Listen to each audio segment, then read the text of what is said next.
sy ho an'ny lalangina any amin'ny faritra Matsiatrambony sika ka hiresaka tantara amin'ny alalan'ny fanadihadianany vatolahy.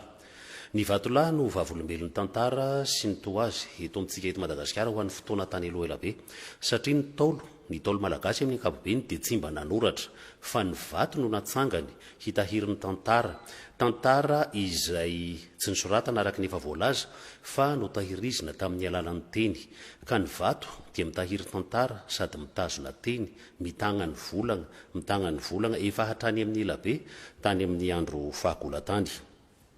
Ny vato noho izany no solomboky ny taolo ka izay nahatonga anay naka ny lohateny manao hoe vato mitambolangela. Raha hazavaina kely hoe vato mitambolangela, ny nahazoanay nakany ny aingam-panahy nanaovana ny lohateny dia ilay antsin'Andriamanalombe-tany izay nanjaka tany Sandra tamin'ny taonjato faha 80. Mitambolangela no anaran'io antso io ary antso sarobidy izy io zany hoe mitangany volagna ny tenin'ny fanekena hatry ny ela. Taty aoriana dia notahirizina teny anaty rovana Antananarivo mitambolangela dia tsy fantatra izay ny afaran'io antso io rehefa may ny rova tamin'ny 9 Novambra 570 sy 700. Ka raha toa ka very ny antso mitambolangela dia mbola ao ny vato mitangany volagny ela ary toy izany koa ny olombelona amin'ny tantara sy nampitana ny tantara ny tany aloha izay ampitana ny tantara any amin'ny taranaka any aoriana.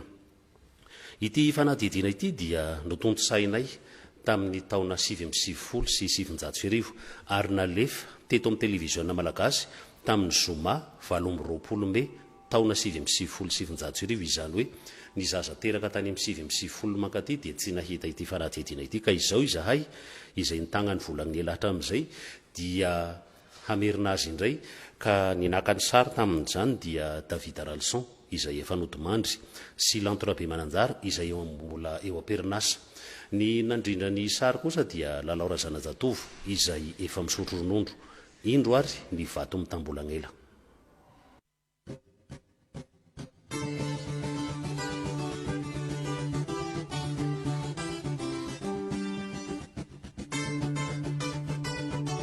Izao hitantsika izao manirinirina amin'ny tapany atsimo amin'ny tany avo eto afovoan'ny Madagasikara ny tany onenan'ny Betsileo.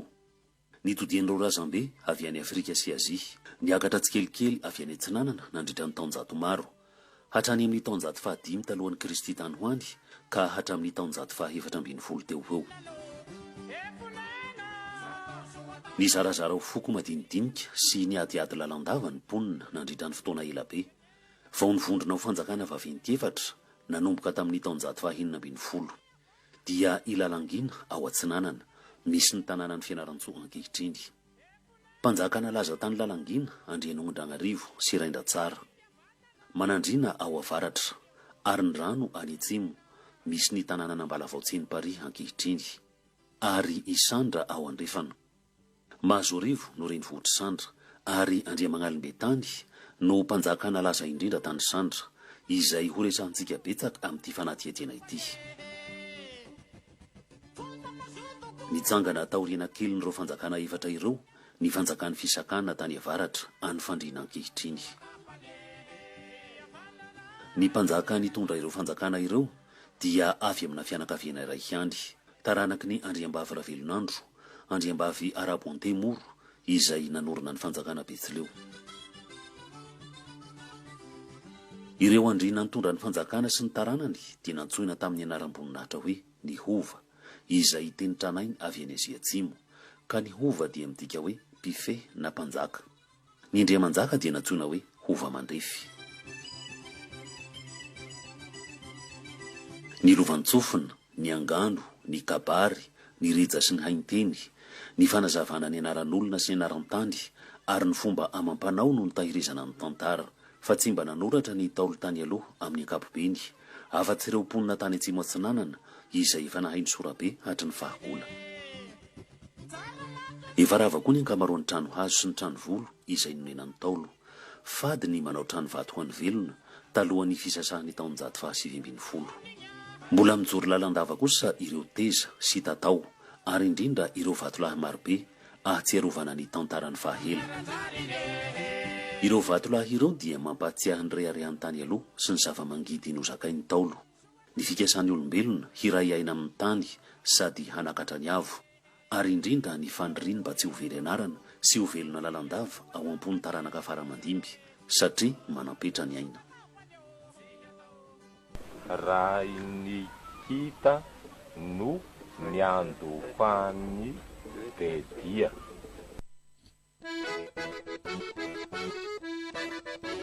ny teza dia hazo lava voasikotra. Ny teza dia misy itovizany amin'ny hampatonga fanao ny foko Dayak any Borneo.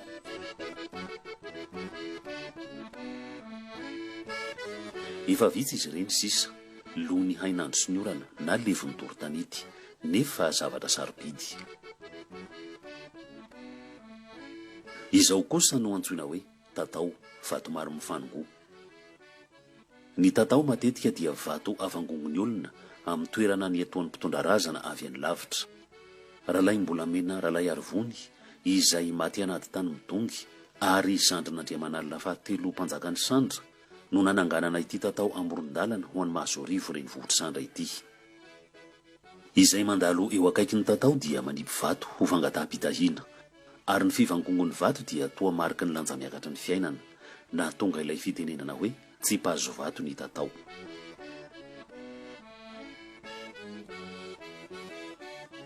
Ny vatolahy dia vatolava tokana, goavambe na antonony na kely, voapaika na tsy voapaika ary atsatoka amin'ny tany. Maro ny antony ananganana vatolahy. Ao ny vatolahy atsangana hatserovanareo havana verifaty tsy tafaverina tanin-drazana ka atsangana eny akaiky ny fasan-drazana ny vatolahy ho fahatserovana azy. Ao ny manondro fizaran-tany sy fizaram-panjakana. Misy mampatsiahy ady natao na famitranam-pihavanana.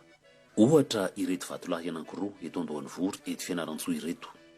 Natsanga ny vahoakan'ny Vohibato sy ny vahoakan'ny Lalangina ireto vatolahy anankiroa ireto tamin'ny taona 590 hamitranana indray fihavanana taorian'ny ady ny fanaovan'ny fanjakana Roatonta.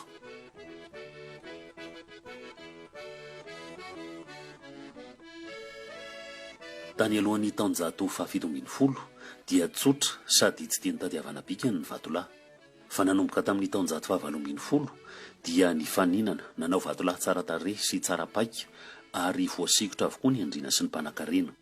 Indrindra fa tamin'ny andron'Andriamanalina voalohany na Andriamagnalom-Betany izay nanjaka taty Sandra tamin'ny taona 570 ka hatramin'ny taona 770. Nanjaka tany Merina tamin'izany fotoana izany Andriambelomasina Raiben'Andrianampoinimerina. Tany Boina Andriany Veniarivo no timbiasan'ny mpanjaka vavy Ravahiny, ary tany Betsimisaraka na maraparana ny andro nanjakany Ratsimo Lahoramary Manompo. Andriamagnalom-Betany no mpanjaka Betsileo nananganana vatolahy betsaka indrindra eran'ny tany Betsileo ary hatrany Baraza ho mariky ny fanoavana sy ny fanekena azy. Ka ny kanto indrindra amin'ireo dia eto Mahazoarivo renivohitra Sandra tamin'ny andro fahampanjaka. Any amin'ny 70 kilometatra andrefan'ny Fianarantsony misy an'ny Mahazoarivo renivohitra Sandra. Ny tanàna dia voadidina hady Vorodimy sosona sady lalimbe no hadian'olona iray alina mahery.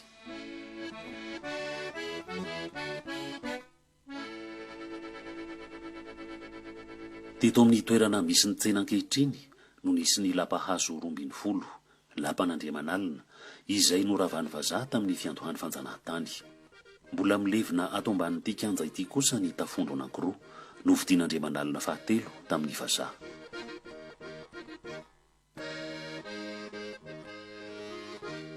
Nanana omby asy antemoro antsoina hoe Tsivalaka Andriamagnalom-Betany. Nentin'ny Tsivalaka iry an-tampony Mahalavolona iry ambony indray fantanana ny Mahazoarivo Andriamanalina dia nampandroiny Hazary. Avy eo dia nasainy tazana ny tany manodidina izay nampanantenainy fa hanjakany daholo. Dia raikitra hoe ampitsinjovana ny anaran'ilay vohitra, ary io vato efa joro tazan-davitra io dia miorina eo amin'ny loharano izay nampandroany Tsivalaka an'Andriamagnalom-Betany.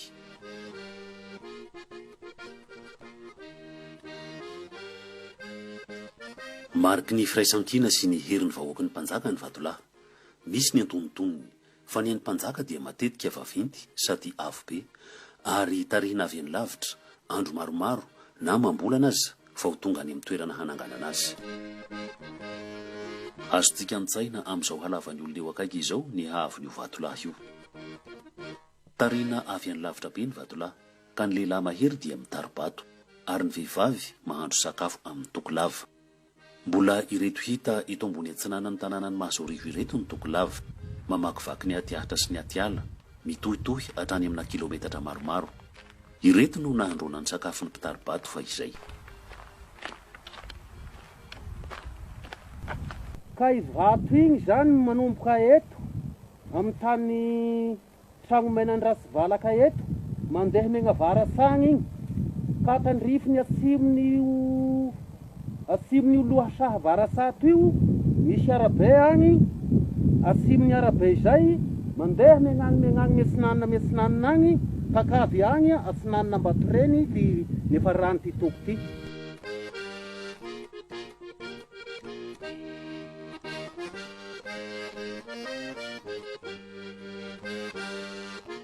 Rehefa tafatsangana ny vato dia vakina ny vilany isaky ny vilany fahafito, ka raha savasavaina any anaty ahitra any dia mbola hita ao ny vakim-bilany tany amin'ny 300 taona lasa.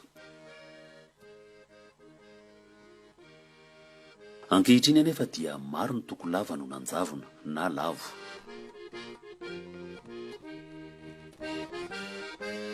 Tsy lavitreto i Malazamandry misy vatolahy anankiray izay tsy tafatsangana. Sahabo 12 metatra ny halavany ary 1 metatra sy sasany ny savaivony. Ny mpitantara sasany dia milaza fa nampanalain'Andriamanalibetany tany lalangina izy ity ho fampisehoan-kery, ka tsy tafatsangana ny vato satria reraka ny mpitarika. Ao kosa ny milaza fa handrim-bato teto ihany izy ity no namboarina. Ny tantaran'ity vatolahy ity moa zany dia vatolahy tamin'ny andron'Andriamanalina izy ity, izay nikasainy hatsangana napamboarina. Dia hitanareo moa fa eto izy zany efa teto ny nakana azy amin'ity vato lehibe ity mitovy amin'ity zany dia namboarina dia fa vita endrika salam'izao. Anefa rehefa taty aoriana zany dia nanapa-kevitra ihany Andriamanalina zany rehefa nahita ny fahalehibeazany ity dia nilaza tamin'ny vahoaka hoe lako izao alehibeazany izao dia efa lazany izao, ka avolao eo fa malaza ihany io lako mahandro salamin'io. Dia izay no nahatonga ny toeran'ity aza napetraka ho anarana hoe Malaza Mandry, ka dia hitantsika eo moa ny vatolahy zao.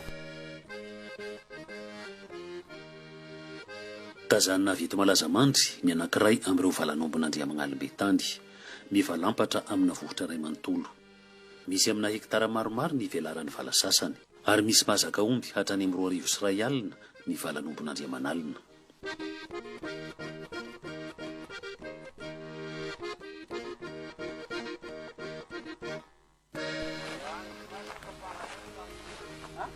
Eto Mahazorivo indray sika izao. Atondra efa ny tanàna dia misy vatolahy maromaro natsangana fa Andriamanalina. Ny ankamaroan'izy ireo dia rakotra ny bozaka sy ny kirihitra. Ity ohatra ny vatolahy kambana, ka ny anankiray dia misy sarin'ombalahy 3 lava tandroka sady avotrafo. Ireo omby ireo dia maneho andralamo vita ongy nanorona ny fanjakany Sandra, ny faharoa Ramasombangonongy ary ny fahatelo Andriamanalibetany.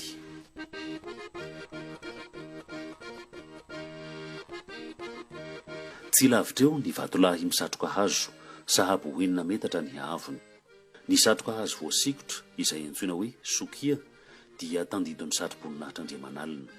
Mampivady ny vatolahy sy ny teza izy ity, ka mampahatsiahy ireo razambe samy hafa fiaviana samy mitondra ny lovatsainy ka tafakambam-ponenana teto. Efa simba ny orana sy ny hainandro ny sikotra satria tsy misy fikojakojana, fa mbola nazavazava toy izao ny endriny tany amin'ny taona 80 tany ho any nakana ity sary ity. Misitrika ao Ambodiamontana ny vatolahy anankiray eo amin'ny toeram-pitsarana Ankalamanjana, sady toy ny birao antsoina hoe Andrarafa ifampidinihany hova sy ny tandapany. Eo akaiky eo ny vato heverina fa fanapahan-dohan'ny meloka izay difotry ny ahitra sy ny taretra toy ireo vatolahy hafa, nefa tsy misy sahy misoroka raha tsy misy fomba atao. Dia any hoe resalana aloha zao efa mahasaky mamirana io mihitsy satria efa potry ny vatolahy eo ko sarotra be zay pisy tandra ny vatolahy zavatra nanakasiny taty tamin'ny taloha. Dia mba zaina ihany fa misy ny ray aman-dreny efa taloha zany iro afaka mandeha zay taranaka ndray magnaly zany salazy resalanazy osa masaky mamirana io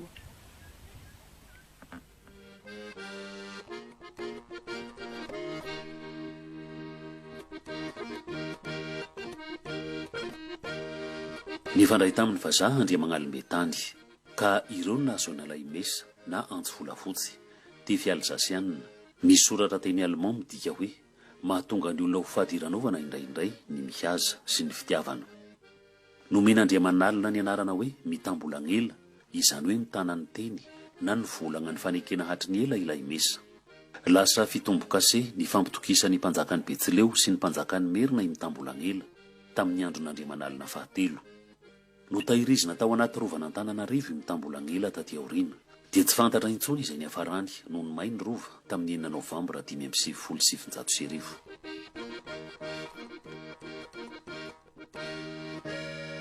ny vatolahy malaza indrindra eto Mahazorivo dia ny Kiambovato.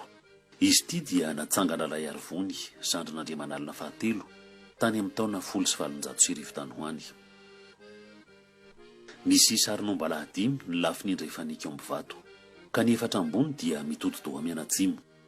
Ny ambony indrindra dia maneho andralamo vita ony nanorona ny fanjakany Sandra. Ny faharoa dia Ramasimbanonony ary ny fahatelo dia Andria Magnalimbe tany. Samy lavatandroka sady avotrafo ny ombotelo ambony maneho ireo mpanjaka telo voalohany. Manambara izany fa natanjaka ary nandroso sy nanan-karena ny fanjakany Sandra tamin'ny andron'ireo mpanjaka telo voalohany. Ny ombalahy fahaefatra kosa maneho an'Andria Manalina faharoa izay mbola mitoto-doha mianatsimo dia somary fohy tandroka sady iva-ivatrafo satria efa niaosa ny fanjakany Sandra fa Andria Manalina faharoa. Ary ny ombalahy fahadimy dia nataondra lay Arivony mitoto-doha mianavaratra any Merina. Io dia entiny maneho an'Andria Manalina fahatelo izay nanao fatidra tamin'ny ombalahy be maso na Andrianapoiny Merina izany tamin'ny alalan'ilay antsy mitambolangela. Nanomboka teo dia nianavara-doha ny tany. Ity Kiambovato ity irery eto Madagasikara no vatolahy tokana mamintina tantarana faritra iray nandritra ny 200 taona.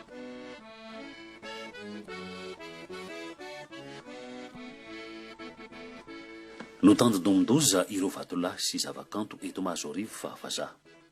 Tamin'ny taona 790 dia nisy tompon'arivo antsoina hoe Ramihaona izay nitarika vahoaka handafo ireo vatolahy ireo ka saika nataony montsana avokoa ny vatolahy teto Mahazorivo raha tsy nosakan'Andratovinony taranak'Andria Manalina sady governoran'ny Fianarantsoa. Ny antony hono dia no Ramihaona nandray antendrony ilay teny hoe fanompo antsampy moa ireny ry zanako. Ny ovaova-pitondra ny tany taty aoriana nefa tsaron'ny taranaka sy ny dorila landava Andria Magnalimbe tany. Ka taoriana kely ny fiverenan'ny fahaleovantenan'ny Malagasy dia nananganana vatolahy eo ampovoan-kianjan'ny Mahazorivo Andria Magnalimbe tany tamin'ny taona 1370. Misy sarin'ombalahy lavatandroka sady avotrafo ary miverina mitoto-doha mianatsimo ao an-damosin'ny vatolahy. Eo anoloany kosa dia natsatoka amin'ny vodivato ny seza maneho arakeviny ny fiketran'Andria Manalina na trône apôkrify misy lefina maranitra. Nisy satry-boninahitra teo atendron'izy ity tany am-boalohany saingy tabaka izy io ka tsy hita intsony izay nanjavonany. Eo atsinanany eo ny tranom-bakoka vao naorina tantanan'ny komuna Mahazorivo sy ny Universiten'ny Fianarantsoa.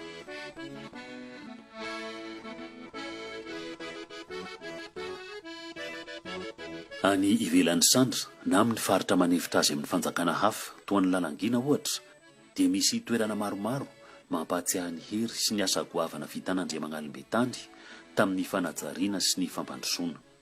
Santionany eto Ambalambositra atsimon'ny Mazengy 7 kilometatra atsimon'ny tanànan'ny Fianarantsoa ankehitriny ary eo ampototry ny vohitra Ilalazana.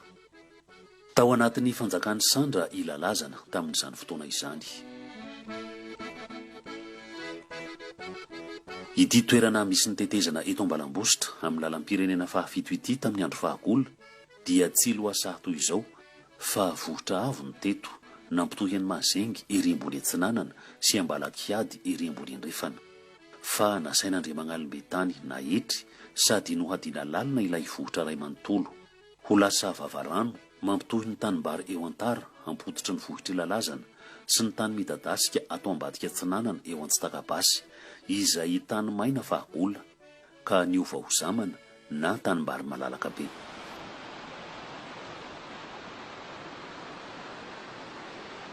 Ty tany ty zany tamin'ny andro taloha telomosany toy eto aty atsimo jusqu'à aty avaratsy, telomosany toy tagna kiady jusqu'à ny Mahazenge ty vosy ty no nitapahina eto hamindranany ty vavarany ty aty dia nomena agnarana ho azy tsy mihinda ity tany ty. Tamin'ny andro n'Andriamangalimbe tany andria malaza zao ny sira zavitombo ro mpitarika mahamasokova ny tarika ny vahoaka tagny am'izay fotoana izay nitarika ny maramila lavavoloka tany sandra na nominda nyty tany ty.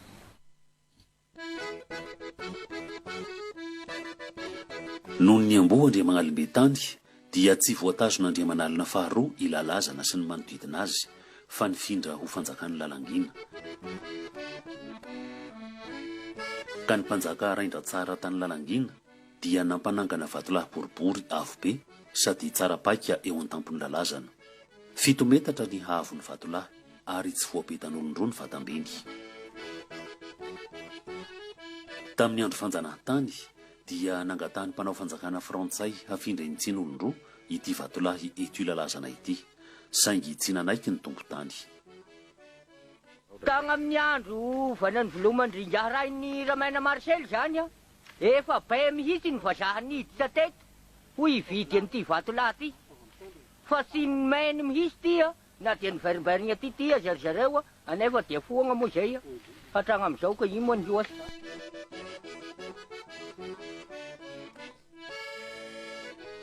Noho izany dia lasa ny frantsay nanatona ny Andriambavy-Rakajy teny Vohimasina ka ny Andriambavy-Rakajy no nanome ity vatolahy avy ny Vohimasina izay nafindra eto tsen'olondro ity ho fahatserovana ireo zanaky Fianarantsoa namoy ny ainy tamin'ny ady lehibe voalohany sy faharoa tany Eoropa.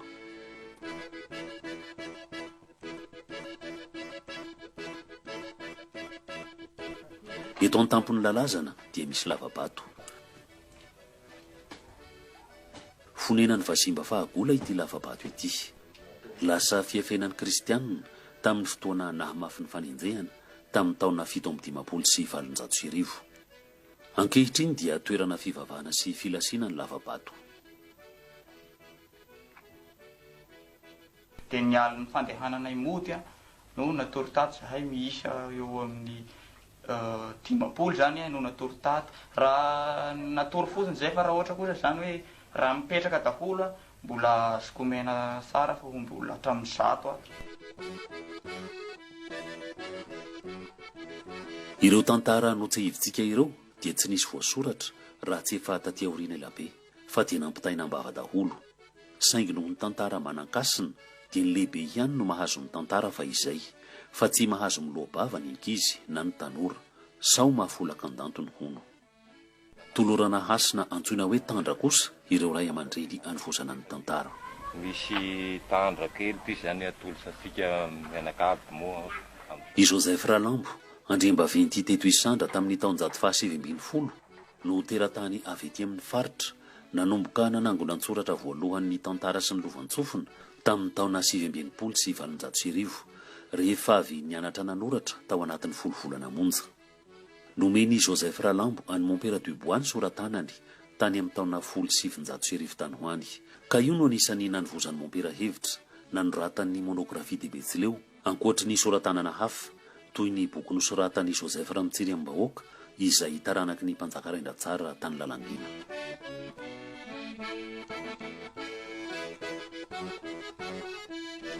Eto ambositany eto Fianarantsoa isika izao. Mbola voatahirin'ny Montpera Nicolas Jean-Bron eto ambositany ny soratanan'i Joseph Ralambo sy ny soratanan'ireo mpitantara hafa tany amin'ny taonjato 720. Vitan'i Montpera Nicolas Jean-Bron photocopie ireo soratanana ireo. Ny voa dia ny ty no nampiasainy sy ny ty fa indrindra ny ty. Tanan-dafy izy ka niverina ty na hoe kisentra no azoko. Satria nisy Montpera nananazy no ty Père de Bois no nanangona azy. Ka nisana sao dia noho ny efa betona izy dia nomeny tany Montpera anankiray missionnaire aty ka izy dia ho tonga aty hoy izy tamina dia mbo ianao dia amin'ny Madagasikara dia aty omeko anao nomeno ny carton anankiray ngaga aho dia nahita nireo zavatra rehetra nataoko photocopie mba asoana ny anankiray mitahiry ara-dalà fa raha dia hijery ny original nanoratra ny tantara betsileo koa i Henri Ranjavola, Nataolo Zandriny, Ranaivo Zanany, Rainjoelina ary pasteur Rainihifina Jesse teraka tao Masobe, vohitra farany atsimo amin'ny fanjakan'ny Lalangina tamin'ny taona 1929. Nanangona ny lovantsofina Rainihifina no raketiny Ambokitelo nantsoiny hoe Lovanjaina dia ny tantara sy ny fomba ary ny fitenenana izay tonga aloharano-kevitra fototra ho an'ny mpikaroka taty aoriana. Efa betsaka ny boky voasoratra taty aoriana, saingy mbola betsaka koa ny tantaran'ny fahela izay tokony ho karohina, tantara izay ampatsihevin'ireo fahasambasimba sy vato ary zavatra natsangany Taolo. Efa takona sy divotry ny ahitra ny ankamaroan'izy ireny ankehitriny, toa tandindo ny fanadinoana ny hanitra nentin-drazantsika sy ny fiposesiky ny kolontsaina samihafa avy any ivelany mila hanafitra ilay fanahy malagasy, nefa mijoro sy velona lalandava ary raha tsy natsangana dia very.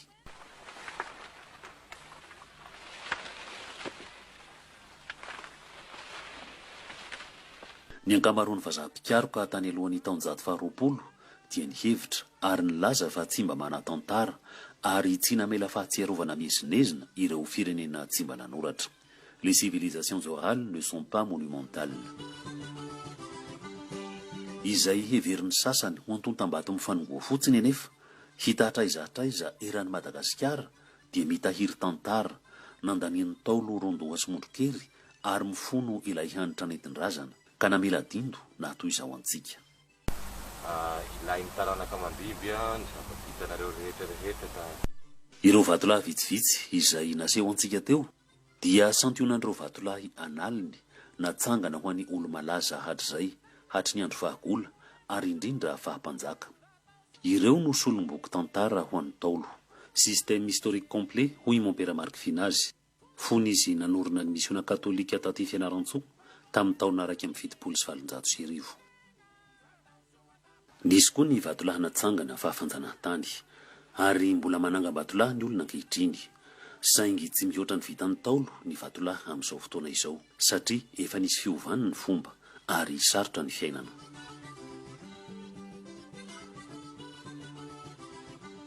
Tsy manambava iteny ireo vatolahy ireo fa mitana hafatra, mitambolana, mitahiry ny tantarany ela, ka ny olombelona mahalala no mitantara sy mampita ny hafatra.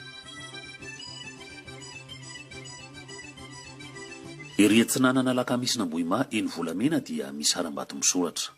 Toa mitarehin-tsoratra Hebreo tranainy izy io, indraindray toa mitovitovy endrika amin'ny soratra cuneiforme tany Mesopotamia. Fa mba izy ary no nanoratra azy io, ny jody sy ny Fenisianina avy any Fenisia na i Liban ankehitriny izay nitady hazo sarobidy sy volamena hanorenana ny tempolin'ny Salomona tao Jerosalema ve no mety ho tonga hatraty amintsika sa ireo arabo sabeanina nandalo teto Madagasikara taty aoriana. Tsy fantarizana iza ny hevitra io soratra io, na anaran'ireo olona nanoratra azy na anaran'ny firenena teto taloha. Misy koa ny mpikaroka mihevitra azy io hoe hafatra na teny mifono ny tantarany lasa, volana ela izay toa tanan'io haram-baton'ny volamena io ho tsy ambaratelo mandrakizay.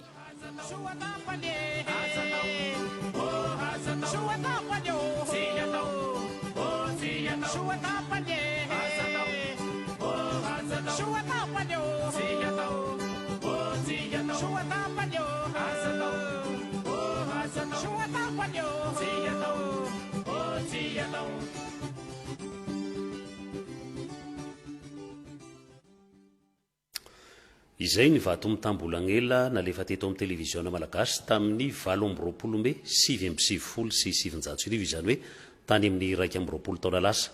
Azontsika tamin'ny fanadidina teo fa sarobidy ireny zavatra natsangany Taolo ireny, ka raha manadiny tantara itsika na mandeha taxi brosy fotsiny ohatra ka mahita vatolahy eny amoron-dalana dia tadidio fa mitambolana izy ireny mitahiry tantara anjarantsika ny manadiady sy mikajy ireny vakoka navelan'ny taolo ireny. Tapitra ny fandarana isi magazine izao takariva izao sorana antsika nanaraka izany hatramin'ny farany. Amin'ny herin'iny io indray ny fotoanantsika manaraka koa dia mirary sosy fahasalamana ho antsika rehetra ary mahazo fahafinaretana miaraka amin'ny fandarantsika atao amin'ny televiziona malagasy. Mankasitraka tompoko.